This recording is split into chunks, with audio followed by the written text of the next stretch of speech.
निर्णय करेंगे कि ईश्वर पर। तो दोनों दृष्टि हमने आपको दी।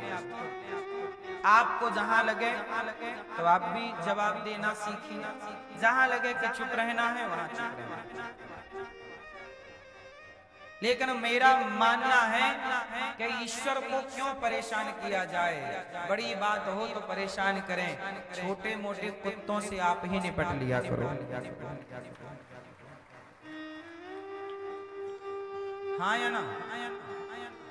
बड़ी बात हो तो फिर ईश्वर करें फिर। क्योंकि मैंने समाज में देखा कि आज के युग में ना सीधा बन के चलने का जमाना नहीं। बोलो हाँ, बोलो हाँ, बोलो हाँ। आप सीधे रहेंगे तो लोग आपको परेशान करेंगे, पर आप थोड़ा टेढ़े हो जाएंगे तो सारे लोग जो आपको परेशान कर रहे भाग जाएंगे। सीधे का जमाना नहीं रहा, इसलिए आप भी जवाब देना सीखिए। इसलिए भगवान कृष्ण ने कहा कि अश्वत्थामा ने ब्रह्मास्त्र चलाया है तो तुम भी चलाओ। देखो ये कृष्ण कह रहे हैं, हम नहीं कह रहे। भगवान क्या कह रहे हैं कि अश्वत्थामा ने ब्रह्मास्त्र चलाया है तो आप भी चलाओ। और जब अर्जुन ने भी चलाया तब तो दोनों ब्रह्मास्त्र को भगवान ने शांत कर दिया। अश्वत्थामा के बाल पकड़ के द्रौपदी के सामने लाकर खड़ा किया अर्जुन ने कि द्रौपदी तेरे पुत्र को इस अश्वत्थामा ने मारा, 5 पुत्रों को। अब ये खड़ा अश्वत्थामा जो दंड देना चाहती है इसे दे दो। आप लोग बताइए द्रौपदी को क्या करना चाहिए? अश्वत्थामा द्रौपदी के 5 पुत्रों को मार चुका है, जान से मार चुका है। अब द्रौपदी के सामने अश्वत्थामा का हाथ पांव बांध के डाल दिया गया। अब बताओ द्रौपदी को क्या करना चाहिए? सवाल आप सबसे, क्या करना चाहिए? मार दिया जाए कि छोड़ दिया जाए? बोल तेरे साथ क्या सलूक किया जाए? ए मैया, ओ मेरी माँ, कहाँ चली मेरी माँ? ओ छोरा बैठ जा बेटा। ओ झूला वाली मैया, ओ 3-4 मैया,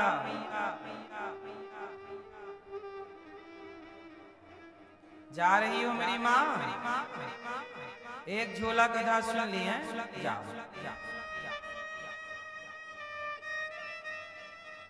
जा रही हो मेरी माँ? मैया ने बालों में मेहंदी लगा रखी है लगता है। जाओ, टाटा।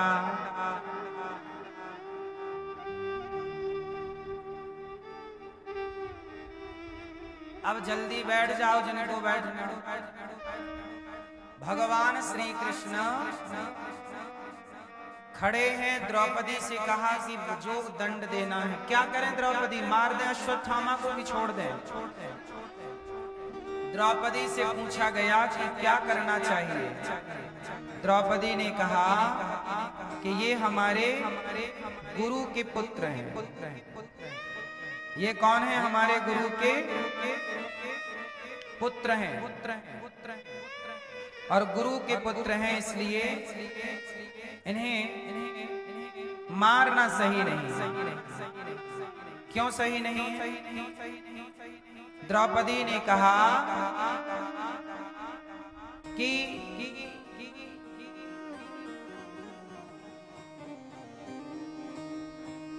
माँ जो होगी ना, अश्वत्थामा को आप यदि मार दोगे तो इसकी जो माँ होगी वो रोएगी। मुच्यताम मुच्यतामेश ब्राह्मणो नितराम गुरु। ये हमारे गुरु के पुत्र हैं और ब्राह्मण हैं, और ब्राह्मण गुरु है, तो गुरु को क्यों मारना है? द्रौपदी ने कहा कि हम इसे मार देंगे तो क्या हमारे मरे हुए बच्चे जीवित हो जाएंगे? यदि हो जाएं तो जरूर इसे मार देंगे, पर जो हो चुका उसे तो अब बदला नहीं जा सकता, पर जो जीवित है उसे मार के मिलेगा क्या? इसलिए जैसे मैं बच्चों के लिए तड़प रही हूँ माँ होकर, आप इसे मार दोगे तो इसकी माँ भी तड़पेगी इस बेटे की, क्योंकि ये भी तो किसी का बेटा है। धन्य है द्रौपदी। द्रौपदी के इस विचार को सुनकर भगवान कृष्ण मुस्कुराए, कहा द्रौपदी तुमने ठीक कहा, दया धर्म का मूल है, पाप मूल अभिमान, तुलसी दया न छोड़िए जब तक घट में प्राण। दया करना चाहिए, दया ही धर्म है। लेकिन एक बात यहाँ मैं आपको क्लियर कर दूं, उतनी ही दया करना जितने की जरूरत है। कई बार आपकी दया को कुछ लोग कायरता समझ लेते हैं। आपकी दया को कुछ लोग क्या समझ लेते हैं? कायरता। एक इतिहास में घटना घटी, मैं आपको बता दूं, इशारा समझ जाएंगे आप लोग। हमारे देश में मोहम्मद गौरी नाम का एक आक्रांता आया और उसने पृथ्वीराज चौहान से युद्ध किया, और पृथ्वीराज चौहान ने उस मोहम्मद गौरी को लगभग 16-17 बार क्षमा किया। युद्ध में हरा दिया, वो फिर युद्ध करने आए, फिर हरा दिया। पृथ्वीराज चौहान ने फिर हरा दिया, वो फिर आए, फिर हराए, फिर आए, फिर आए। लगभग कई बार हराया, कई और हरा दिया और उसे छोड़ देते। दया दया दया करे जा जाते हैं, तेरे में दया दया किया। एक आखिरी बार मोहम्मद गौरी ने पृथ्वीराज को पकड़ लिया, तो पृथ्वीराज जी ने कहा कि मैंने तुझे 16-17 बार अवसर दिया है, छोड़ा है, तुझ पर दया की है, तू भी मुझे एक बार मौका दे, छोड़, दया कर। तब उसने कहा नहीं साहब, तुम हिंदुओं के पास दया है, हम मोहम्मद गौरी हैं, हमारे पास दया नहीं है। और उसने ले जाकर पृथ्वीराज की आंखें फोड़ दी। इतिहास आपको पता होगा, पृथ्वीराज की पत्नी का नाम था संयोक्ता। संयोक्ता के पिता का नाम था जयचंद।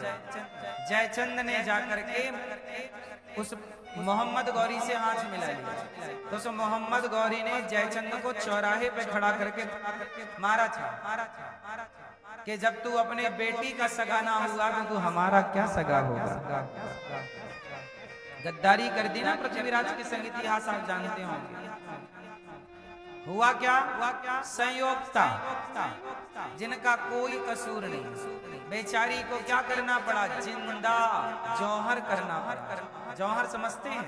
पहले की स्त्रियां आग में बहुत आग का एक भट्टी जैसी तैयार करती और अपने पाति व्रत को बचाने के लिए, अपने धर्म को बचाने के लिए कि विधर्मी मेरे शरीर को टच ना करे, मेरे पति के सिवा ये शरीर को स्पर्श ना करे, आग में कूद जाती थी। जिंदा जल गई इसलिए कि पाति व्रत धर्म बना रहे और मुझे कोई पर पुरुष स्पर्श भी ना करे।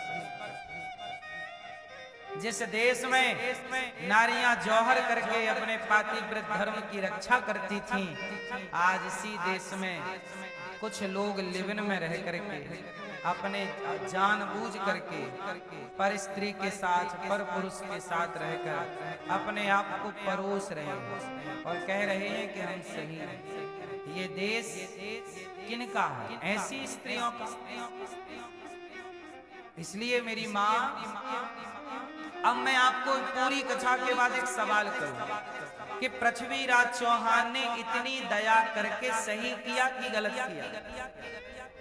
बोलो बोलो बोलो, जोर से। गलत किया ना? हाँ, दया करो। एक बार दया, 2 बार दया।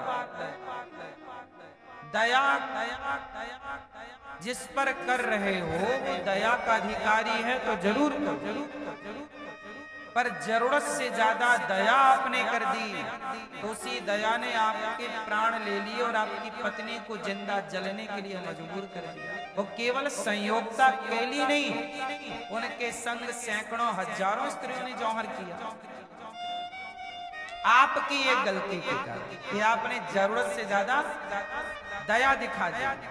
इसलिए कहता हूं मेरी माँ, जहां दया की जरूरत हो वहां दया करिए, जहां दंड की जरूरत हो वहां दंड दीजिए। दया कितनी, इतनी दया की कायर ना बने। आज हिंदू क्या कर रहा है, जरूरत से ज्यादा दयावान हो गया।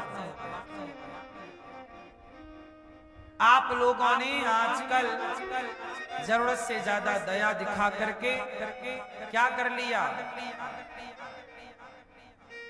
जो होता गया आप स्वीकार करते गए। आज हिंदुओं की स्थिति यह है कि भारत में हिंदू अल्पसंख्यक हो गया। एक सवाल करूं आप लोगों से, बांग्लादेश में हिंदू रहते थे, अब कहां चले गए कोई नहीं जानता।